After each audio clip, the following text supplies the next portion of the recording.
joining us on, YouTube or wherever you decide to listen. I want to thank Ellen Green for coming on last week. We talked about nature and hiking and all these really great stuff. And of course, the weather's picking up now as well, which is, even more of a draw to get outside. But it was really nice to talk to Ellen about how she tries to measure her work, not as the main thing in her life, but like something she can work off her life, and it's part of it, but obviously it's not the main thing. And if people can do that, that's obviously brilliant. Obviously, thank you for the support you give us during the week and all the Instagram and stuff like that. But we'll get into this week's episode. I'd like to introduce our guests. She's the author of Girls Like You, The Long Road Back from Bessborough, and a former counsellor, and her name is Jacinta O'Connell. How are you doing, Jacinta? I'm very good, Derek.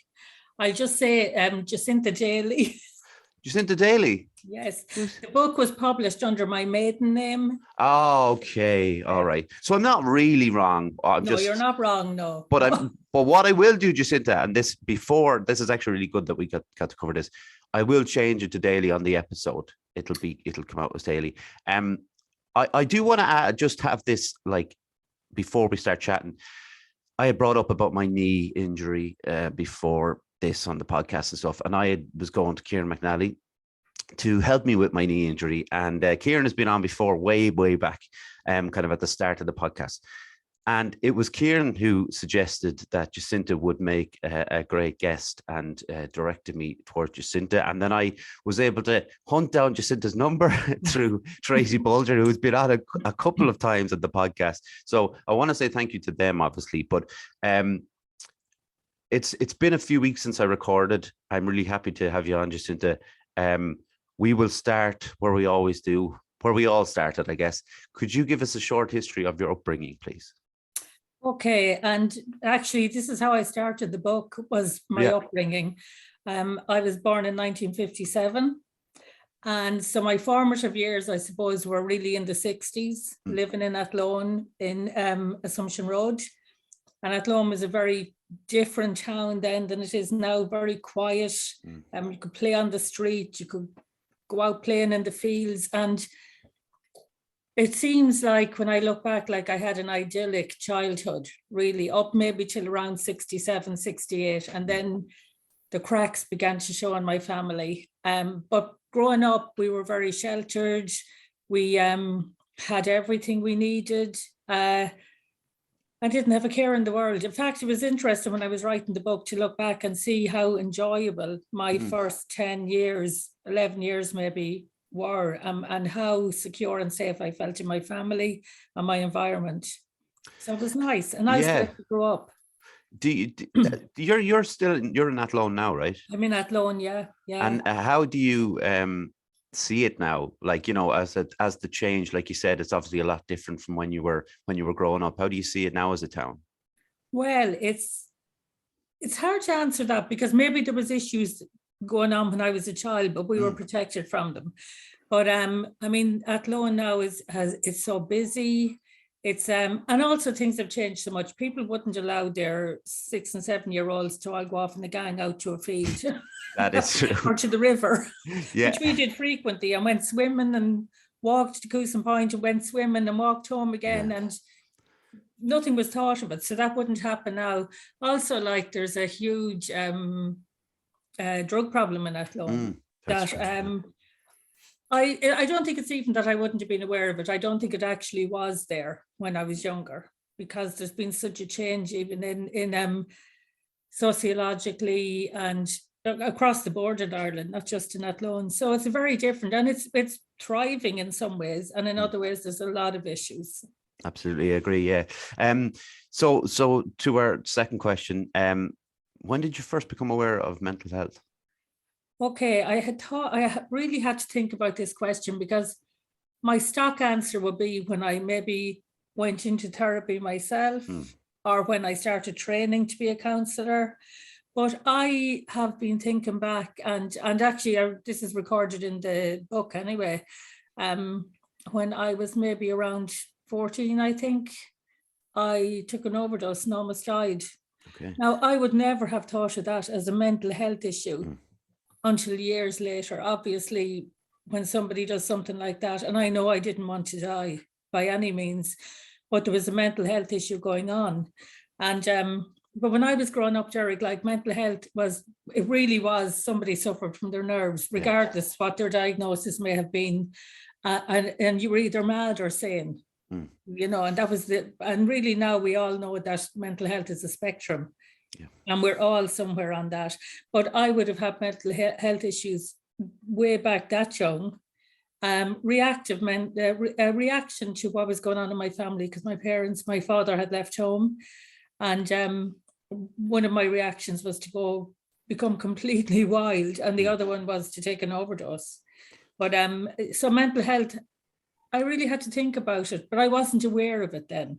Of course, yeah. And I wasn't aware. Yeah, but we were just chatting before we started recording about the idea of that, like the change in the way we speak about mental health, and how the availability of, you know, if you feel a certain way, you can go online and there's people on there who will feel the same way as you do, and maybe you can connect with them, maybe you can't, or whatever, but at least there's more information available for people, which is a positive thing, obviously.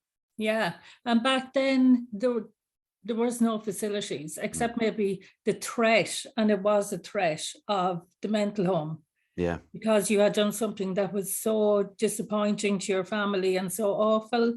So there wasn't a recognition from society at large. Maybe there's something wrong with this girl. Maybe she's suffering in some way. And that's not just me. There's plenty of other young people who either began experimenting with alcohol and drugs, which is part of growing up in one sense, but can also be a real escape from trauma. But the trauma wasn't even recognized. So I had to really look back and think, yeah, you know, there was, when circumstances happen in a family that splits that family apart, there is going to be mental health consequences for everybody involved, but that wasn't recognized back then. Of course, yeah. So it was only when I really began to go in years later, as a woman with 4 children, going into therapy and later on beginning to train, that I began to realize that this isn't just something that people just don't get sick or get a mental health problem. It's something that maybe is going on. Yeah, exactly. So, because obviously, could you describe maybe the time of when we talk about Bessborough, and obviously that's the main topic of your book, but how did you end up going to Bessborough? He got pregnant. Fair enough. Just cut and dry like that. Just cut and dry. Sorry, Derek, I couldn't. That's okay. I couldn't resist that. Well, again, I think that when I began to write the story about Bessborough, I intended to write about Bessborough and nothing else. But I really had to go back and look at my family of origin, look at my formative years, my growing up, and when my father left, that had such an impact on not just me, but my siblings. And the only way I can describe it now is that it was as if there was, I dissociated totally, but I wouldn't have recognized that. So I was very out of touch with myself, and I was really living on autopilot, and I was probably on a really self-sabotage road. So I experimented with alcohol, with drugs. I got into a relationship with an older man, and it seemed like there was nobody could pull me back from. It was like going over the edge of a cliff. And the overdose was like a serious, and I didn't see it seriously at the time, but that was a very serious part of my life. And eventually, because I was sexually active and I was too young to even understand what that meant, the consequences were to become pregnant. And there was no place for anybody to go except away. Yeah. In 1973. I was wondering about that as well, because Bessborough is in Cork, right? Yeah. So was that, like, is there a reason to move you so far away? Was it out of sight, out of mind kind of thing? I believe that. that. I had no say. I didn't know where I was going the morning I was put in the car and being brought to Cork. I didn't know I was going to Cork. I didn't know where I was. I knew I was going somewhere where girls like me were sent, but I didn't actually realize where we were going. I do believe that it was like the next stop was England, but I wouldn't have been sent to England because that was so pagan. And you have to be in the mindset of society back then. So down to Cork, the furthest place you could be sent. And I had said that in the book as well. If I was sent to Dublin, maybe I could have even had a visit from some of my family because I had an aunt in Dublin. But no, it was down to Cork where I didn't know anybody. And back then there was no mobile phones. There was no way of keeping in touch with anybody. So it was, and it was a very punitive decision as well to send me away. When they talk about or when everybody talks about mental health, like I can't imagine for someone your age at the time to deal with those kind of heavy topics. It's one thing, you're saying you became pregnant and then you were the upheaval of being sent to Cork, but having nothing and no one around you, I can't imagine how difficult that was on your mental health. Yeah, I think, and when I say that I believe I really dissociated the night my father left home. It was like as if something inside me was split in two. Right. And it didn't mean that I was schizophrenic or anything like that. It's just that I decided I was getting on with my life. I was never going to let anybody hurt me again. And that was my way of dealing with the abandonment. So then being sent to Cork is another abandonment, really, because I was literally dropped down there and I was there for 7 months.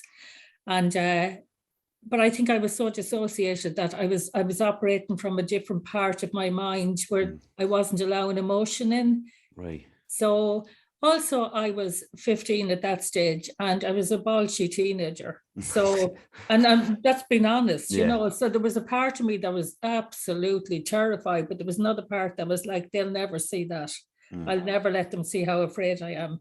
And as a coping mechanism, it actually got me through. It's not the ideal coping mechanism, but it got me through those 7 months.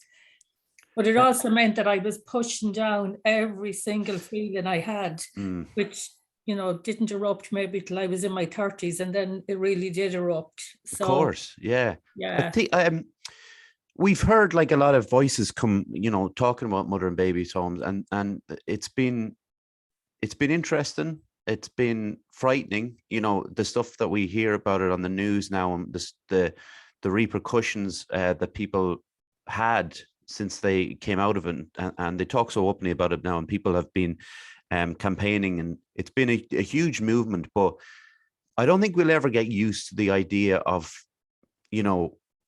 what it would have been like for people, because we can't put ourselves, it's impossible for us to put ourselves in that place. What was a day-to-day in there like? Yeah, it's interesting because I was there for 7 months and I definitely don't have 7 months worth of memories. Okay. And I find that kind of fascinating because I think that's another coping mechanism. And for me, it was the boredom, which sounds very, when you listen to some of the horror stories, it sounds as if, well, you had it okay in Bessborough. But then on reflection, again, when I was writing the book was difficult because I had to go back and start processing a lot of stuff. And in Bessborough,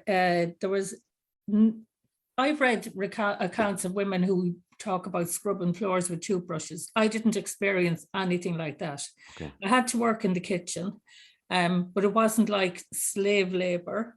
But for me, what was the worst thing was the psychological brainwashing. The constant message of you're a sinner, you don't deserve to take this child home, you wouldn't be a good mother, look what you've done to your family. If you bring this baby home, everybody will know what you did. This constant, and in my mind now, at my age, I think, who cares about that stuff? But back then, it was like a toxic drip feed of just feeling so unworthy. And shame, absolute shame. And, it worked because most women will tell you about they still carry the shame of being in a mother and baby home. I was actually going to ask you about that, like, because there is such a heavy, in Ireland, and I guess obviously more so at the time when we talk about shame and guilt. I think Irish people are particularly good at carrying that whether they should feel it or not, you know, whether the situation warrants it or not. And that the kind of shame, even taking your name, you know, changing your name. Yeah. My name was Margaret, you know, I had to answer to Margaret. And, you know, but the thing, can I just say about shame as well? Of course, yeah. Like the nuns in Bessborough were experts. I mean, they would have done well with the Stasi because they were experts at finding out exactly what people were doing, what they were thinking, and hitting the weak spots.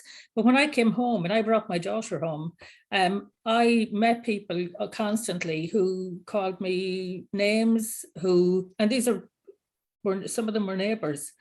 And some of the neighbours were so welcoming, but then there was other people. I was called a Jezebel, which is a very strange name to be called, because I didn't even know what it meant. Yeah.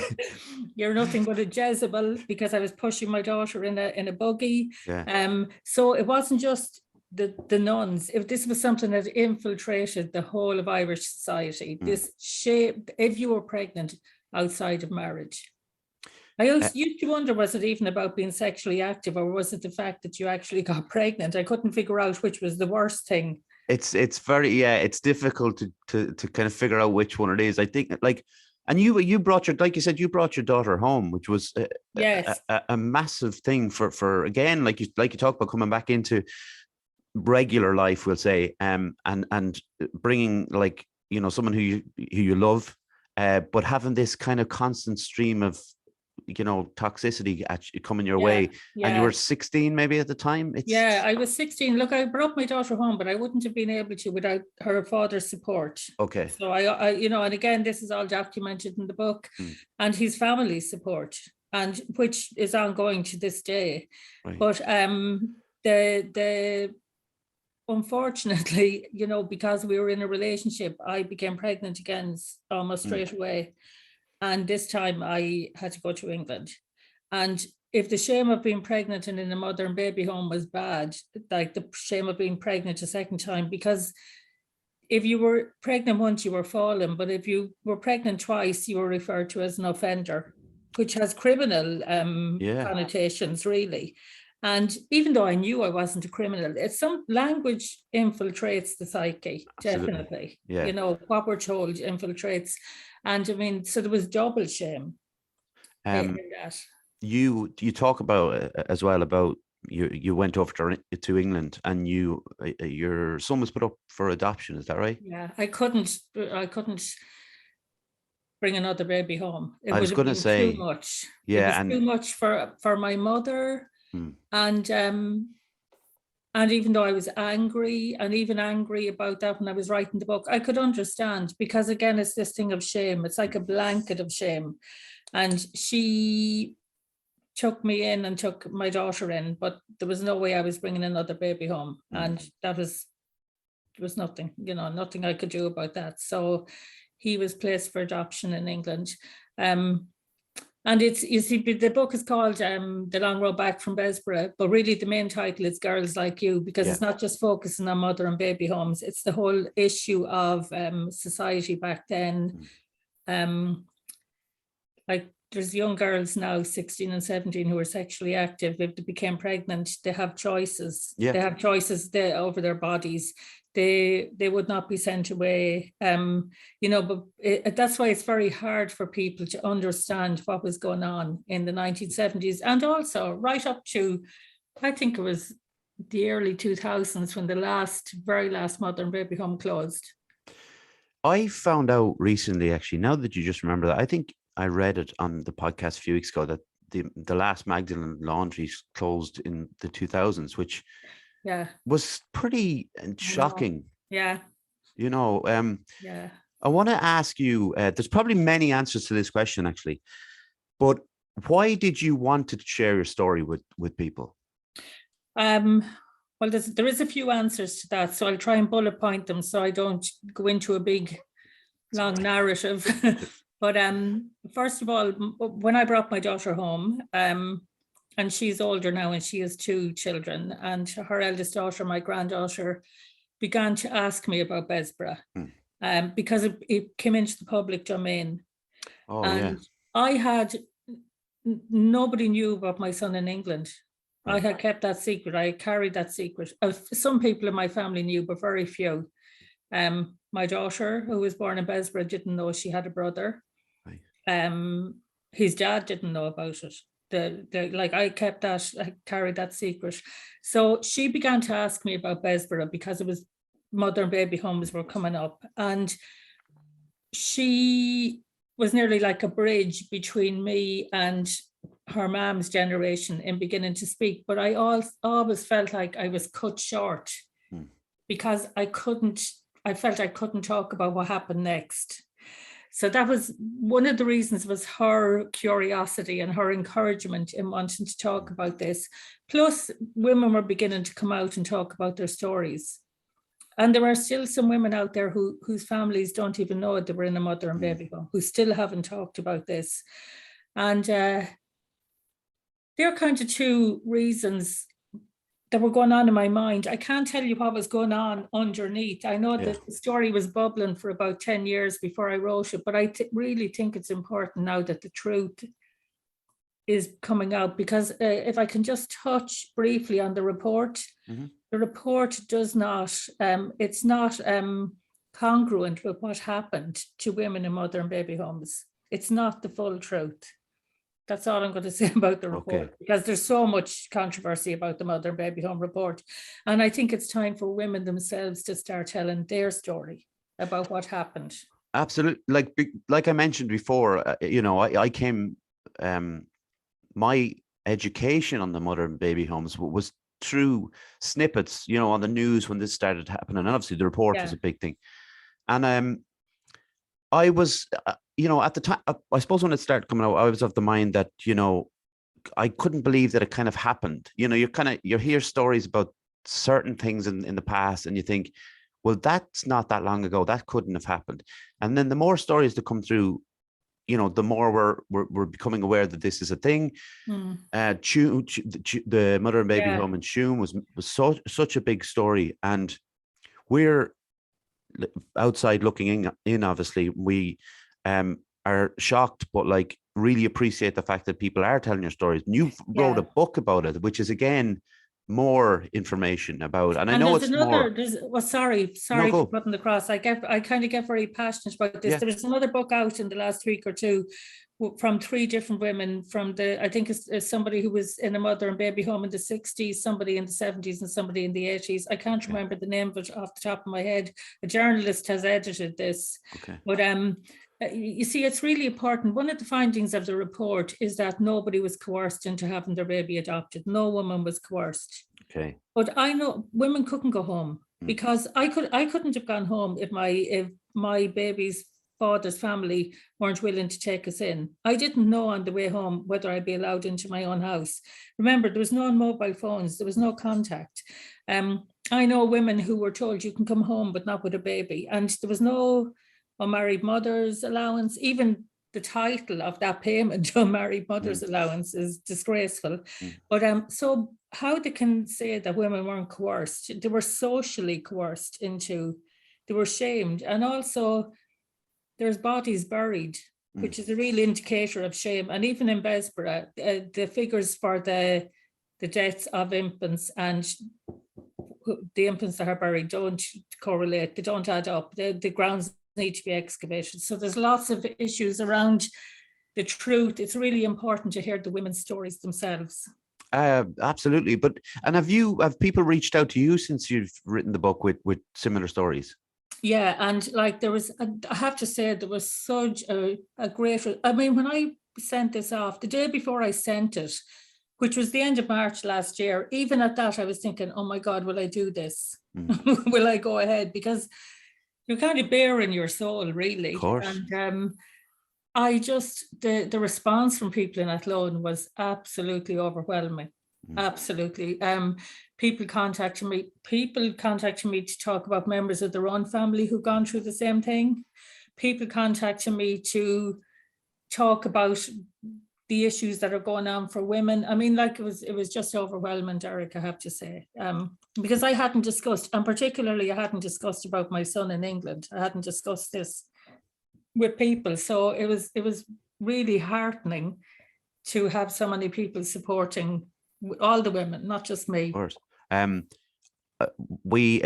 I contacted you. I think it was last week. I contacted you, Jacinta, and I ordered the book. And of course, the book was delayed by 2 days, and it didn't arrive yet. But I made sure that I read interviews that you've done, Thank you. and made sure that I had some sort of. I hope I've given some sort of semblance of coherency in here with. But I'm looking forward to reading the book because, again, like I say, it's the stories that from the people who were there on the ground, and we hear you've mentioned already kind of about terminology, and it can be such a damning thing, and they talk about shame, and even you were saying unmarried mother's allowance. It's very very damning. But we also hear statistics about maybe the number of people who are in a certain home, and it just looks like a number. But if we really drill down to it, like they're huge. When you put like one person against whatever number that it is, it's massive, isn't it? Yeah. And the fallout also for the children who were born. I'm talking about mothers who were in the homes, but there are children who are adults now who cannot access their birth certs, which is the most basic piece of documentation a person owns. They can't access their proper birth certs. They can't access their medical history, because the rights in Ireland, the rights are with the mother. Right. When I went to look for my son, the rights are with the adoptee in England. Okay. So I couldn't get anywhere in the beginning because that was his right. But, in Ireland, if a mother still feels, even if she's 90 years of age and she's like, I can't handle this shame, then it's such a struggle for that child, that adult child now to find their identity. That's one point. The other point is the illegal adoptions, where it makes it even more difficult. I mean, the fallout to this is just massive. And I think the government would like to kind of brush it all under the carpet now because they've issued a report, but I don't think that's going to happen. There's too many people up in arms about it.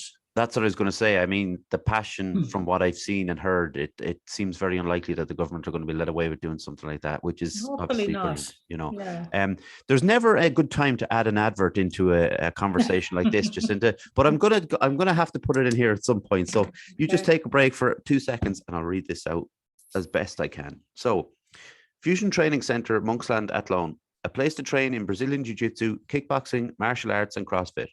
A great atmosphere with experienced coaches and a real sense of community. If you want to join the team, find us on Facebook at Fusion Training Centre or drop in for a chat. Fusion Training Centre, train like a warrior. Got through that all right? Doesn't always happen that way. So what was it then, Jacinta, that made you want to become a counsellor? Okay, so we have to fast forward, I suppose.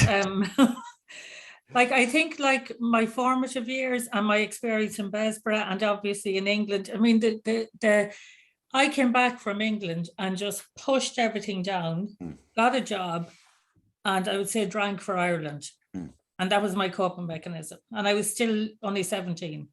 And, there's only so long you can keep a lid on that kind of stuff. Yeah. And got married, had a family, had more children, but never, just pushed all this down. But it doesn't work. And I think, at some stage, and I won't remember dates, the cracks began to show. And I'm really fast forward now. My marriage broke up. I was a mess, so I had to really start. What can you do? You either go and you just obliterate yourself, or you begin to go inward and begin to look and see what the hell is going on, and do I want to keep living like this? So that was kind of the start of my own internal journey, and I think that led me into the world of counselling and addiction, particularly addiction, because I wouldn't have recognised myself that when I was younger I had a dependency. I don't even know if I call it a dependency. You see, I'm sorry if I make it sound complicated, but my view of addiction is different than some other. You'll meet counsellors who work solely from the AA program, the 12-step program, but I see addiction more like a spectrum as well as mental health. And for me, using alcohol or using drugs recreationally was totally acceptable, but really I was just running a mile a minute away from everything I'd pushed down. So I had a lot of years of having to kind of go back in and go through and literally, if I can use the word shit on your podcast, but that's what we're doing. We're just filtering through when people begin to really start looking at their lives.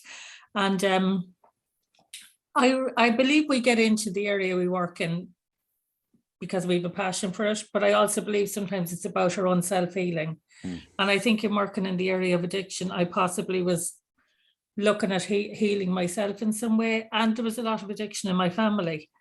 So it was a mixture of different things, and addiction counselling isn't really any different than general counselling, even though there's a separation with the bodies that govern psychotherapy and the bodies that govern addiction counselling. But really, I have never met a person with an addiction who wasn't first and foremost a person. And that's my starting point with myself and with anybody else I worked with. This is a person, not a substance. It's not about heroin. It's not about cocaine. It's not about alcohol. This is a person first. And I always thought, like, when I was seeing therapists and stuff for my own mental health, that, you know, there was always a huge kind of empathetic sense that you got off the person. And I think, you know, you can open up to that person so much easier, because, you know, if you're talking to a brick wall, I'm going to be a brick wall. I'm not going to come out and open up to the person. So I was wondering if, like, some of your past experiences, you know, because we talked about shame and what we're meant to believe we should be shameful of. And people with addictions will feel like that when they're going into it. They'll feel ashamed. Not everyone, of course not everyone, but some will feel ashamed. And you're kind of there to discuss with them. Obviously, it's not something to be shameful of, but, you know, your empathy alone will be something that will kind of be able to heal them. Well, okay, I don't think I can heal anyone. I don't think anyone can heal anyone. I think a person heals themselves, but I think you facilitate the process. And, you know, when you're talking about shame, because people in addiction are people, there's a hierarchy in addiction. So, you know, I worked in Merchants Quay in Dublin for a number of years with in the drop-in centre and the needle exchange. So I was working with street alcoholics, with heroin users, with, you know, people who use different substances. And, you know, the alcoholics totally looked down on the heroin users. It's kind of funny, you know. It's just you are back to, like, how a person keeps themselves safe is like, well, I'm not like them. Shooting up out on the side of the road. And then they, in turn, they all look down on anybody in addiction who came from the traveling community, because they were the lowest of the low. And it was just like, we're absolute, human beings are wonderful, but they also have the capability to be dreadful as well. You know? And it's interesting, but again, it's just, you know, meeting the person and forget about the label, forget about what the person's using. I've met counsellors who would say to me, how will I work with somebody who's using weed? And I would think, we'll just work with the person. It doesn't matter whether it's weed or heroin. This is a person coming to you. So, and I know there's some addiction counsellors wouldn't agree with what I'm saying, you know, but fine. Yeah, I mean, like, I've had people on talking about different things, whether they're, you know, therapists or counselors, whatever they might be, and I think there's always going to somebody out there will have maybe a different approach. And that's fine. Of course. But the way I think the main thing I'm taking away from it is you keep referring to him as a person, and that's you know, the most important thing, because, like you just mentioned there, and this is as true society in general, like, we will look down on heroin addicts, like you said, for an example, like heroin addicts, and they are aware of how they're looked upon by the general population, not by everybody, but so they're dealing with that as well. So to go into a counsellor who was looking beyond that in the first place, obviously they're going to have to get into it. That's the most important thing for anybody going in there, I think. Well, I think so. And even just to revert back to the whole thing around mother and baby homes, these weren't unmarried mothers. These were people, women, girls, actually, you know. It's so easy once you put a label on somebody, to them and us, people, you know, to have the other. But once you begin to realize When I started working in Merchants Quay, Derek, I was as green as grass. I came from the country. They all laughed at me. The culture from the country. Yeah, I couldn't understand what anybody was saying because they were from the real inner city and they couldn't understand me. Yeah. And by the time I left there, I had got to know people who were the salt of the earth. They were addicted to different substances. But once you began to get to know the person and hear their story, I often thought, sure, how else was their life going to turn out? Yeah. Really. So I very, very strongly believe in meeting the person where they are. I worked with an elderly man once who said, I can only use the 12-step program. So I said, fine, let's use it. I have no problem using they're tools. Yeah. They're just tools. As long as you keep in the forefront of your mind that this is a person you're talking to. Did you enjoy working in Merchants Quay? Loved it. Right. Absolutely loved it. But it's I worked in Merchants Quay in Dublin, which was very frontline because it was a low threshold service. I worked in, I don't know if you would have been aware that there was a treatment centre in Athlone, the Maris Treatment Centre. Yeah. Run by Brother Frank. So that's where I started, but that was a drug-free service. And then I went to Dublin, which was a whole different ball game. I worked with the Simon community, but it's the type of work that I believe there's a burnout. Right, I could not go back and do it now. Right. I just couldn't go back and do it now. What would you say? Why would you say that is? It's just a lot of energy. Because I think when people think about addiction and they use the term addicts and they just see, the outer thing. So you might see somebody who's destitute, who's goofing off, or who's, a mess. Yeah. But when you begin to really work with somebody, particularly when I worked in Merchants Quay, I wasn't working as a counsellor, I was a project worker. But when I began to work as a counsellor, because people open up and there's so much pain, there's so much pain. And obviously, if you're trained, you can, you have supervision and you have different ways of dealing with that. But I think I made a decision that I don't want to do this anymore. And I think once I got to that, I would not serve anybody by working with them. Yeah, we often hear that, I guess it's fictionalized is when we hear it, but we hear about the ideas of people, you said burnout, and it's certainly the best way of putting it, but, a person themselves just maybe starts to take the work home with them and it starts to become too big of a burden on their own lives. Yeah, I don't believe I did. I don't know how I didn't, but I don't believe I did that. Actually, that was something that affected me more when I worked in homeless services, because that's everybody who's homeless isn't in addiction. Yeah. There's lots of other things going on, and it's so frustrating when you see the lack of support sometimes. But maybe it's just there are wonderful therapists who continue to work on and on and on, and so I'm not assuming for a minute that people shouldn't. But I think for me personally, I have reached a stage in my life where I don't want to do that anymore. And once I knew that, I didn't think I think it would be a real disservice to people coming to me. So that's a personal thing. Who knows? Maybe in 10 years' time I'll go back. Yeah, well, look, you never know, do you? But it's funny you mentioned that, because you've had some achievements in education over the years too, and later education. Why did you decide to go back to education in the first place? Okay, it was something that was on my bullet list. Okay. Because I had left school when I was 14, Right. when I did my intercert, and when I was older, something I always wanted to do was go back to education, and go back and do the Leaving Cert, which thank God I didn't bother wasting my time doing when I was older.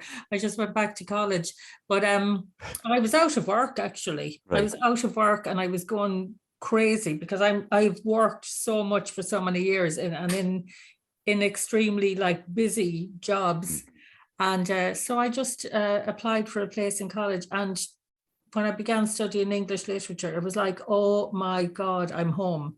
And I had lost that feeling when I was working as a counsellor. I'd lost that energy, and I found it in English literature, and I have no explanation as to why, but it was the best. I did a 4-year degree and it was absolutely amazing. Loved it. When you were younger, now I'm talking when you were maybe a kid, did you have a particular interest in reading then or anything? Yeah. Okay. My mother brought us to the library as soon as we could toddle. It's okay. And I would have read all the classics, all the children's classics. I would have read the Greek myths, and right. When I went off the rails, then Derek, I lost all of that. I know I kind of always had an interest in reading, but I did a 4-year degree, and it's gas because you listen to younger people giving out stink, and I thought I was in heaven. I was enjoying myself so much. So and that's also helped me with writing the book. Of course, actually, I for some reason didn't even think of that. But when you were studying English literature, I think people see reading, and then they see the word literature, and it becomes like kind of a little bit scary then, because they start thinking of Dickens and Shakespeare and Chaucer, whoever it might be. Do you have a favorite book? Oh my God, that's a novel question. It is a bad question, isn't it? I was introduced to a book. The great thing about English literature, you're not just introduced to reading, you're introduced to critical analysis, political and societal issues. I mean, it's not just about reading novels. It's being able to critically engage, to analyze what's going on. I mean, the master's I did in Maynooth was very political, even though I was in the English department. I was introduced to feminist literature. I mean, it's just, I would love to go back and do a whole other degree. I get so excited thinking about it. But we were introduced to one writer called Arundhati Roy, who's an Indian, and she's an activist, and she wrote a book called The God of Small Things, which I would highly recommend to anybody. I've heard of it. Having said that, I have a million favorite books. Do you know what, Jacinta? It's kind of every time someone, and it's a really mean question, but every time someone comes on and they mentions whether it's books or music or films, I always ask that question. And it's a really, like, if someone's put on the spot, it's a particularly difficult thing, and people say to me, oh well, what's yours? And I can name them, but I love lists, so I'm always listing my favorite films or my favorite books and stuff. And films, but I feel then that surely everybody knows their favorite, and it's not true. Like there's so much out there, but there's too many. And the Irish writers, I mean, oh my God, the Irish,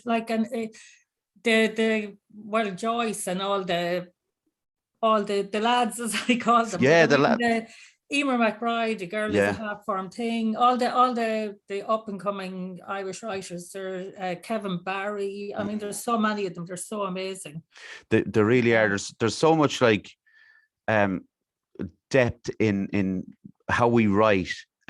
For when we look back on the history of Irish writers, for the size of our country and how much we've held our own when it comes to literature, it's pretty incredible.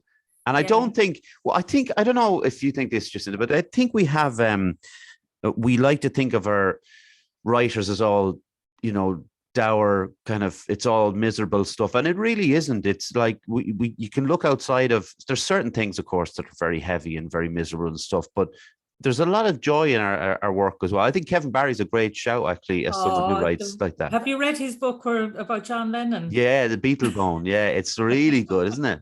It's brilliant, yeah. But he's such a clever writer. Yeah. I came across him first through his short stories, which are incredible, really incredible. And then he released, I think it was City of Bohane was his first one. Oh, that's the first book. Well, we were introduced to him in his short stories in the Irish literature module, but I read, and actually it was one of our lecturers recommended that book, and I got it, and it blew my mind. Yeah, it's an amazing book because it's literally creating other worlds, and that's but then I'm a massive Beatles fan, and then Beatlebone was coming out and I was thinking, oh God, this could be, but I was pleasantly surprised. I thought it was really great. But outside books then, what do you like to do in your spare time, Jacinta? Okay, well, I love reading. I love film. What's your favorite film? Not even going. No, I won't. Go there. And I knit. And it was Right. really funny because when I worked in Merchants Quay, 3 of us started on the same day, and one of them was a lad from Dublin, and he used to, and I love music, so I listened to all sorts of music, and I would listen to rap music, and he couldn't understand how I would knit and listen to rap music, and I would be saying to him, "Oh, get with the program. You don't have to be stuck in one kind of box. You can do anything you want." But it's refreshing to hear it, but it's amazing the amount of people who are stuck in the one box. You know, and the idea that people might be curious looking at you because I'm in the gym in there in town, and like a lot of the lads be into rap music. They'd be a bit younger than me, maybe 10 years younger than me, that, but they see me listen to rap music and they're kind of like as if like, what are you doing listening to rap music? As if we can't, but what does knitting, what does that do for you? Is that like a mindful thing, or is it just? No, it's funny. It's something, again, that my mother taught me when I was young. And then for years, when I was married or when my children were younger, I would have knit their clothes. But then when I worked, I didn't have time for any of that. But I used to smoke, and I gave up smoking, and I found it really helpful with something to do with my hands. Because I think smoking is partly to do with the ritual of smoking, and also you can create up really lovely garments. And when you say you knit, people have this idea of the old woman sitting in the corner. But some of my family, I've knit christening shawls, and they weren't a bit put out by the fact that they got a beautiful christening shawl. They were delighted. Yeah, of course. So I think I like creating. I like reading. I like writing. I play around with writing a bit of poetry, and I like to travel if I can. Finances and COVID obviously, but myself and my youngest daughter were in Barcelona recently, and it's so great to go and see somewhere else. So, after so long, it's quite a thing. But I chatted to Tracy Bulger about, she was obviously talking about hypnotherapy with regards to stop smoking, and you mentioned it there about the habits of smoking. I used to smoke a number of years ago, but it's the idea that people just think it's just filling the lungs and blowing the smoke up, but there's so much more to it. And she explained it so brilliantly. But the hand thing was so big for me at the time. And I was very, very fidgety, and I didn't even think of something like knitting. I didn't think of anything, to be honest. Nothing crossed my mind that it could be I could do something with my hands to occupy. And people worry that they're going to eat, but knitting seems the perfect reason to, Well, I knew how to knit anyway, and I hadn't done it for years. So, but in the past I would have knit for people. Now I'm very selfish. I knit for me. Good. There's nothing wrong with that. That's fine. But listen, where can people buy your book? Well, Orphan Press are the publishers, so it's on their website.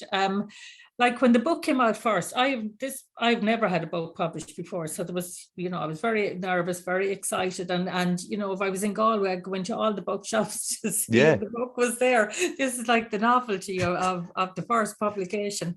But now if you I have no idea where the book is now. It's like as if this is something that happened last year, and sometimes when people say about the book, I nearly forget what they're talking about because it's in the past. Genuinely, I can tell you that there's lots of places that you can pick it up. I went online, typed in obviously the name of the book, and up it came, and there was a number, and there's Amazon, and there's a number of other ones. So it's for people who do want to know, but it's actually quite a good idea to buy it off the actual publishing. You can buy it off the publisher. And they had it in Easton's in Athlone, and also there's the new bookshop. Well, it's not new now. The little independent bookshop down by Burgess's. He had it. I can't remember the name of his shop now, which is terrible. But it's nice to support independent bookshops. It was in Charlie Burns. This was back when it actually came out, because again, I was in Galway with my daughter, and she said, let's go around and see what shops the book is in. Look, I don't think there isn't a writer out there, Jacinta, who didn't do that. I know. There's no way. If I wrote a book, I'd be everywhere. I'd be traveling on buses everywhere all over the country. But I think, you're right. I think to support the local bookshops, because obviously, especially around now, after what they've been through and stuff. I think it's brilliant. And people should go out and check out Jacinta's story. We've just covered the surface there. There's a lot more to it. And I can't believe I got your name wrong at the start, but That's honestly, because of the book. That's I because of know, the I book, know, yeah. but honestly, Jacinta, we appreciate your honesty, and you were absolutely a lot of fun and very informative. Thank you very much for coming on. Thank you, Derek. Listen, don't go away from me yet, okay? I just want to Okay. close this out, and then I want to get a quick photo with you, if that's all right. Okay. A Zoom photo, not a. Zoom photo. Yeah, I'd prefer if it was an in-person photo, but the times are changing. But let me close this out anyway. So, thank you very much to John, who helped me with the tech side of stuff, as always. I thank these people every week, and I always will, I suppose. I thank my mom, my dad, my granddad, Jer and Calvin. Subscribe to our YouTube channel if you would. We're on Facebook, Instagram, Twitter, all those things that I have to upgrade. It takes me ages to do it. I'm not complaining. So Spotify, Apple, Anchor, Google Podcasts are the podcast platforms. Thanks very much for watching or listening. And once again, Jacinta, thank you so much. Thank you, Derek. It was I really enjoyed that. Thank you very much. Good. I'm very glad. So we'll see you all next week, I suppose. Take care. Bye.